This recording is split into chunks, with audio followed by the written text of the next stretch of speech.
And I think that the concept of sabr is one of those concepts where there is an immense amount of unlearning that we need to do. In fact, our myths about sabr continue to be barriers in our own resilience and in our own healing. I want to talk about the two most common myths about what sabr means. Myths that many of us grew up with, many of us are taught, and actually myths that become ingrained in every single one of us. The first myth about sabr that we must unlearn is that sabr means to suffer in silence. That sabr means to drink the poison and keep a smile on your face. We have to unlearn these toxic concepts that culture teaches us and call it sabr. When you are standing in a burning house, and many of us are standing in burning houses, some of us, our houses are on fire because there's abuse in the home. Some of us, our houses are on fire because we grew up in abuse. We come from generations of trauma. This generational trauma that continues to be passed on from generation to generation. And then we pass it on to our children. And a lot of this happens because many of us have been taught that if you're standing in a burning house, go back to sleep and call it sabr. Or stand and look at the fire and do nothing and say, because I have so much sabr. And we might even say, this fire is the qadr of Allah, and therefore I will stand passively and do nothing. And then we call that sabr, and then we have communities around us who come and congratulate us for standing in a burning house. They say, MashaAllah, look at her sabr. She stood in the burning house and she did nothing. MashaAllah, her sabr. This is a concept that is wrong and must be unlearned, because sabr doesn't mean that we suffer and continue to suffer silently. Sabr doesn't mean we stand in the burning house and do nothing. Sabr doesn't mean we drink the poison and make sure we keep smiling as we do it. In fact, sabr requires that if your house is on fire, you go and you call the fire department. You get help to stop the fire. You go and you get a fire extinguisher. You do something actively to stop the harm. The Prophet ﷺ said, if you see something wrong, you must try to change it with your hand. And if you cannot, then try to change it with your tongue. And if you cannot, then at least hate it in your heart, and this is the weakest of faith. Our deen is not a deen of turning the other cheek. Our deen is not a deen of being passive. We cannot be passive and call it sabr. When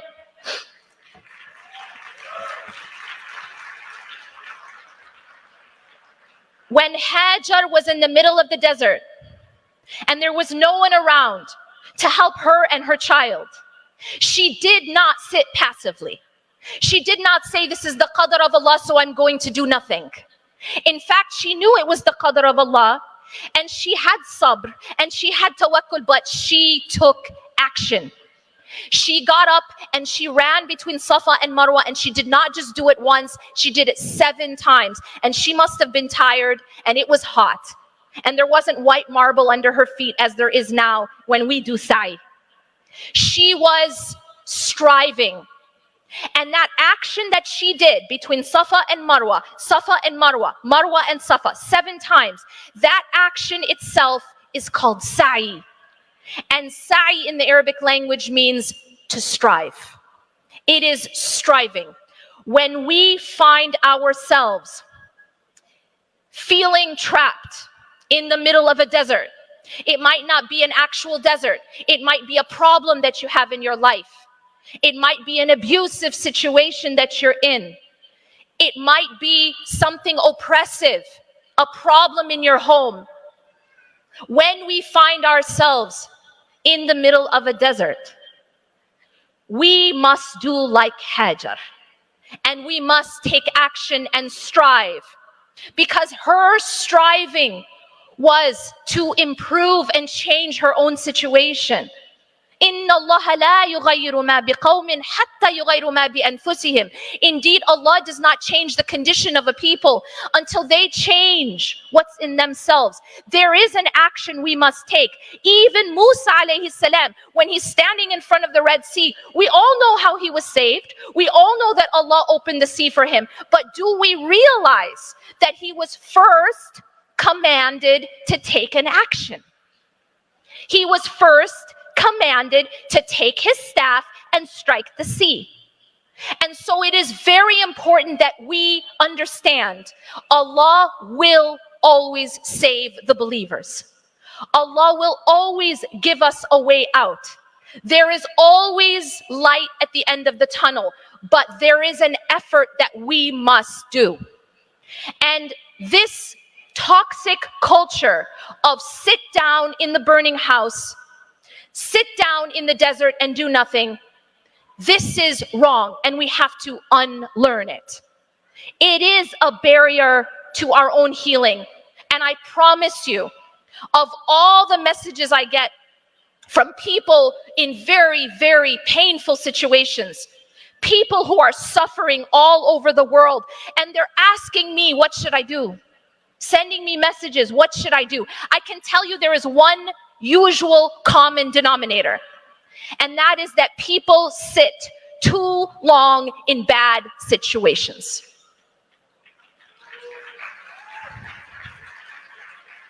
In other words, their house is on fire and they're asking me, what should they do?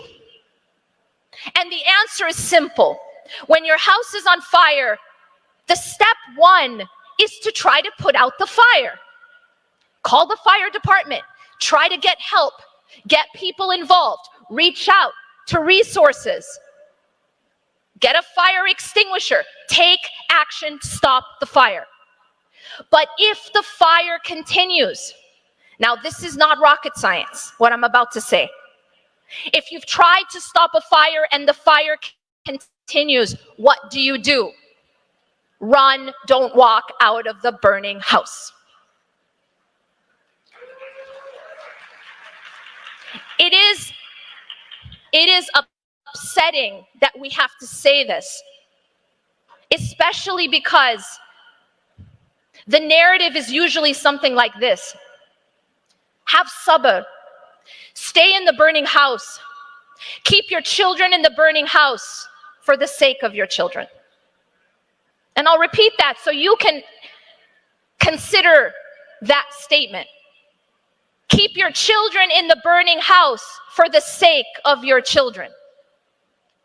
I think we can understand that our deen is a deen of action. Our deen is a deen of motion. We do not sit passively and call it sabr. This is not our deen.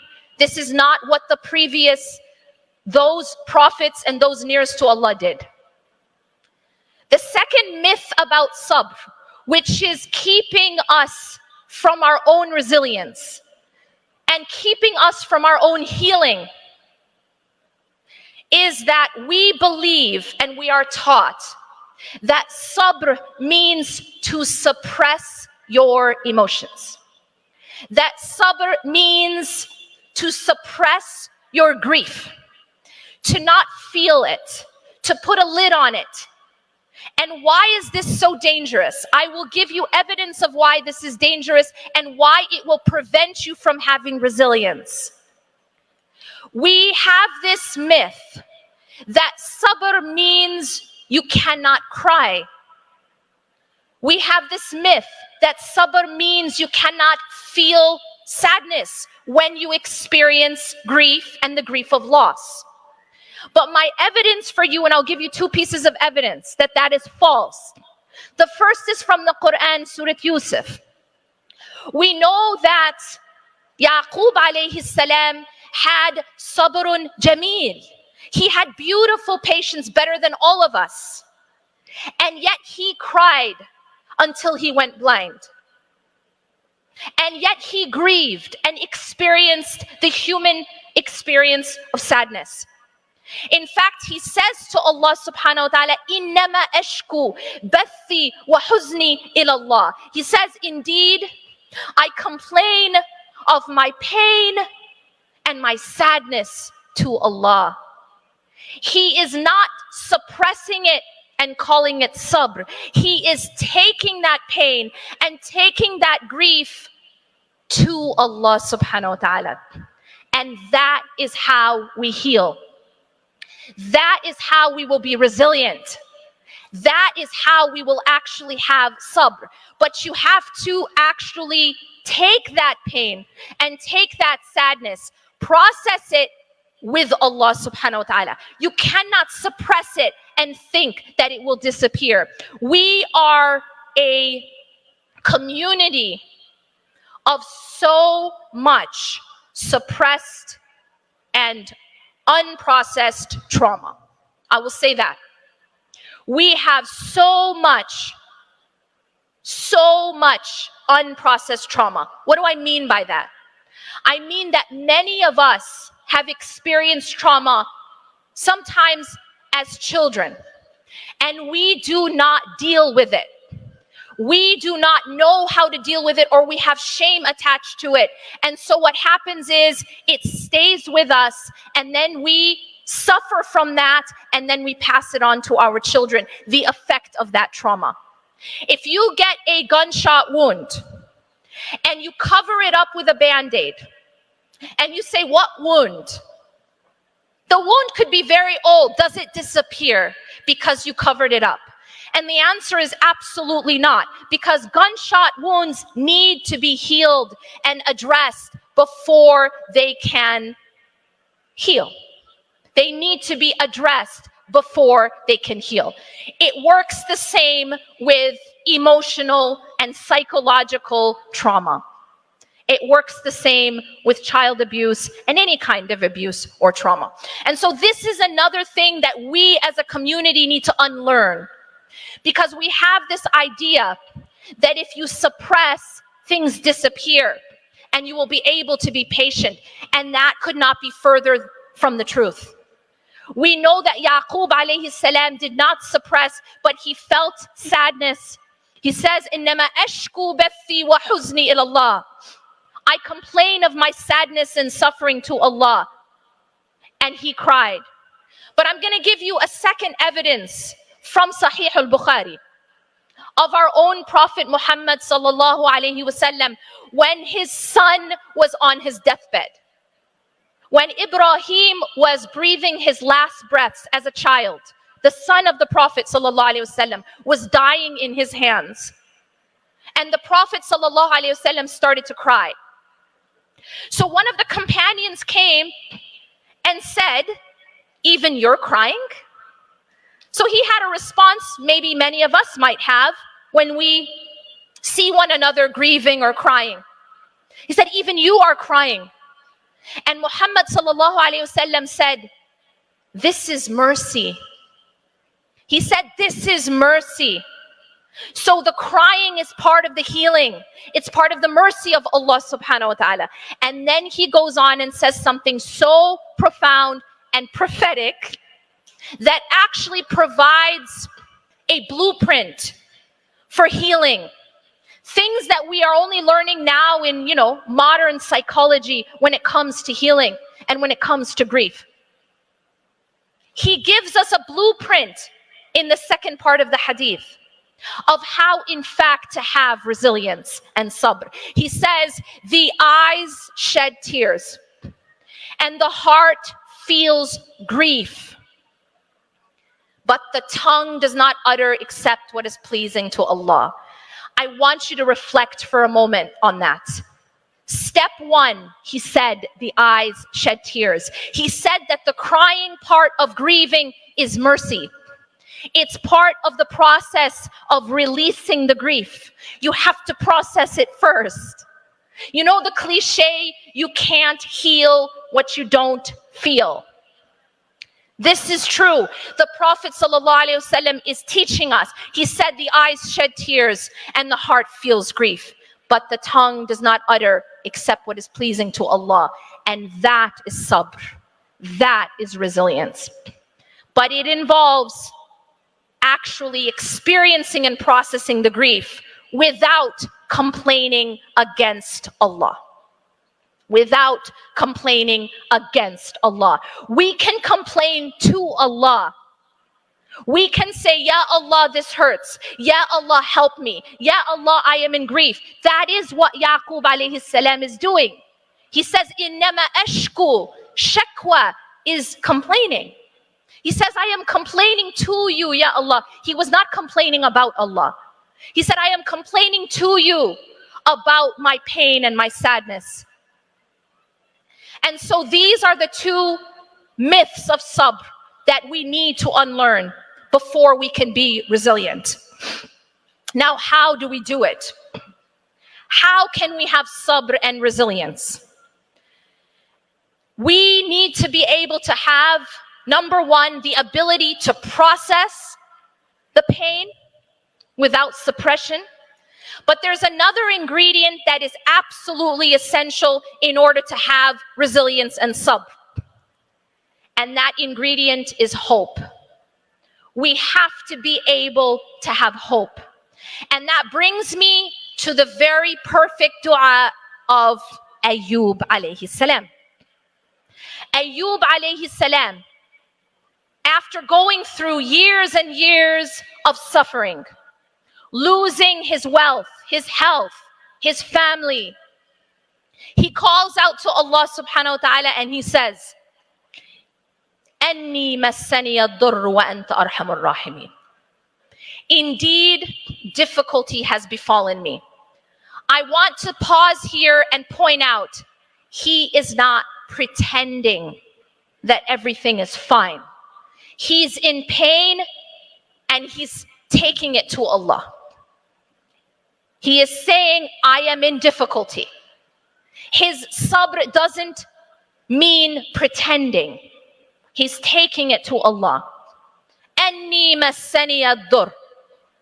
Indeed, difficulty has befallen me. It is hard. This is what he's saying. He's saying it's hard right now. But look at the statement. In the same statement, he says, Wa anta arhamur rahimin. And you are the most merciful of the merciful, and that is hope. Within the same statement of processing and acknowledging your current difficulty, not pretending, not putting a band-aid on the gunshot wound, not drinking the poison and keeping a smile and saying everything is fine, not putting a filter on it, but being honest about it. But at the same time, having hope in Allah subhanahu wa ta'ala. Wa anta arhamur rahimin. That is the formula for resilience. You have to be honest about your current situation, process the pain, take it to Allah, but you always have to continue to have hope. You have to continue to have hope. What this is like going outside when it's dark. And some people who are in denial, we might call this toxic positivity, might look at the darkness and say, what darkness? It's really bright. Well, that is not helpful because it is not attached to reality. It is denial and it is pretending. But what is Ayyub alayhi salam teaching us?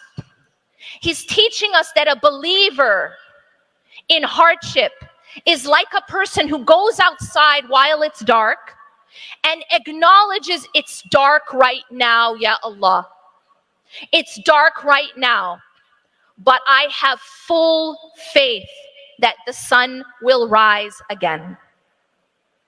And that is a believer in hardship. And that is what we learn from Ayyub alayhi salam. Anni massani ad-durr wa anta arhamur rahimin. We have to be truthful with Allah and ourselves, but we have to continue to have hope. And that hope must be grounded in a very important concept called husn al-dhann billah, which means always, no matter what happens in your life, please remember this, no matter what happens in your life, if you don't remember anything else I said, no matter what happens in your life, always have a positive opinion of Allah. Hold on to that and you'll be okay. Husn al-dhann billah. Always have a positive expectation and opinion and concept of Allah. If Allah subhanahu wa ta'ala is putting you through difficulty, always know with full certainty that it is for your own good. Like a parent who takes their child to get a shot. No child likes a needle. No child likes to be poked by a needle. The child might be very angry at the parent. How could you do this to me? How could you take me to the doctor? How could you put me through pain? But the parent knows that the needle has medicine that is saving the child's life, that is strengthening the child, that is curing the child. And Allah is high above any analogy. Allah is curing us, even if it comes through a needle. Even if it comes through hardships and difficulties and loss. Allah is curing us. Allah is strengthening us. Allah is training us like a trainer at the gym. The trainer at the gym is not going to make you comfortable. The trainer at the gym isn't going to say, go sit on the couch. I heard it was very comfortable over there. And here's some potato chips. The trainer is going to put you through struggle, is going to make you lift weight, is going to make you do resistance training. You're going to have to do some work. Because no pain, no gain. We know this in the physical world. But we sometimes forget that Allah subhanahu wa ta'ala is our trainer. He might not always make us comfortable. He might not always give us what we want. We want the potato chips. We want the chocolate. He might not give it to us, but He gives us what's better and what's better for us, even when it comes through a needle, even when it's weight that we have to lift. So please always have a positive opinion of Allah, just like you would have a positive opinion of the doctor who's curing you. Or you would have a positive opinion of the trainer who's strengthening you. Always have a positive opinion of Allah. Husn al-dhann billah. Remember this. If your mother came to pick you up right now, and she started driving down a route that you don't understand and that you don't recognize, and maybe there are bumps in the road and detours, and you ask your mother, where are we going? And she says to you, don't worry, you'll see. How many of you are going to call the police? Call 911. I don't know the route. I don't understand.